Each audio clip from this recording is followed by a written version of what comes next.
anti-grazing law. I don't have any law in Imo State for anti-grazing. But what we have done, we are regulating grazing activities in Imo State under a partnership between our farmers and our headers. They signed an MOU in my office and they agreed to work together. And both parties are going about their businesses without interfering or causing any grievance or anger to each other. The Southeast will have a leadership organization, the PAN organization that is in charge of both our cultural and social activities, the Ohaneze Ndibo. So I don't want to speak for them, but I know in Imo State, there's only one governor, and only the governor can order, working with other members of the government, that people should sit at home and it will be obeyed. I don't want to sit here and recognize that there's any order outside the government of Imo State, because there's a government. IPOB is not the government in Imo State. The Imo State government has not authorized any sit at home. And like I did say here a few minutes ago, in Imo State, people are going about their businesses, workers are going to work, and normal business activities are on. And for now, I told you that Imo State is relatively calm. Before the end of last league period, we even had a football match between Heartland and Adamawa Football Club in the night at Danayam Stadium. And people witnessed it all over the world. That will tell you the extent of friendliness and the good environment for businesses in Imo State. That two big clubs like that played a football match in the night. And our people went to watch the match and got home without anybody molesting them. Yeah, the business of government, is the protection of lives and property.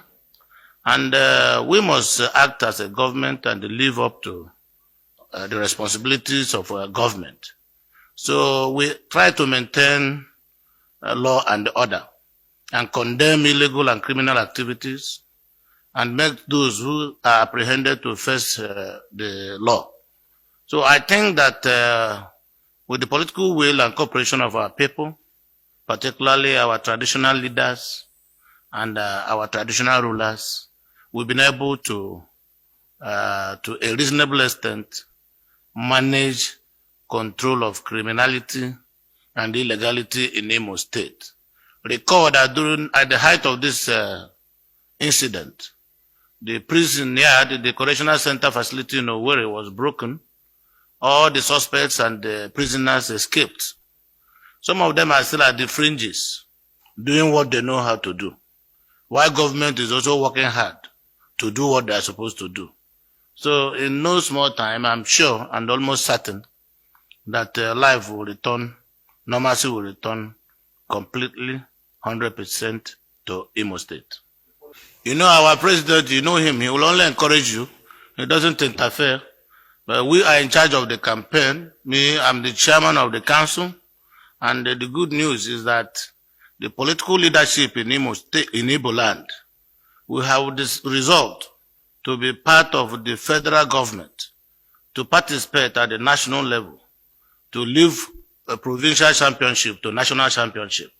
So what we have decided to do is to ensure that we embrace the ruling party, APC. And we are taking the message to Anambra. And by the grace of God, Anambra people will buy the message. And the Igbo land will be recovered. Now, in Imo State, our people sat for NECO, sat for all the exams. We were not affected. So, and I don't think that the sit at home worked in Imo State. If you check your facts very well, they will tell you that our students sat for the exam, and the exam went on very well and successful. The petroleum tankers is not a very simple thing. People have chosen to do things that are not proper. A road contractor, construction contractor, not even during my regime, destroyed some part of a gas station, filling station at Olu.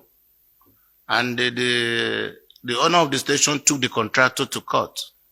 Imo State government was just a party, the fourth defendant in the case, ridiculously. a judge ordered that Imo State government should pay the contractor some money in excess of 100 million. This case, Imo State government is not the main defendant. However, this judgment was given during my time. What we did was to issue notice of appeal, applied for stay of execution. Then the owner of the gas station, having been a tanker driver, took undue advantage of his relationship with the association and got the tanker drivers to embark on strike. How do you explain that? If we continue in this manner, one day these crayfish sellers will come together and also embark on strike. So I know that since the man was wise enough to go to court, I think he should be patient enough to wait until the end of the litigation. So now that we have appealed, he should be patient enough to hear what the Court of Appeal will say. And then, if it is favorable to us, he can go to Supreme Court. If it's not favorable to us, we can also go to Supreme Court.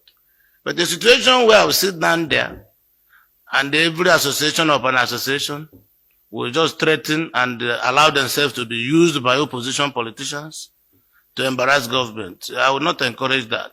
It doesn't take 15 minutes to cross Mudi to Uli, Anambra, for people to buy fuel, to Rivers State, to Abia State.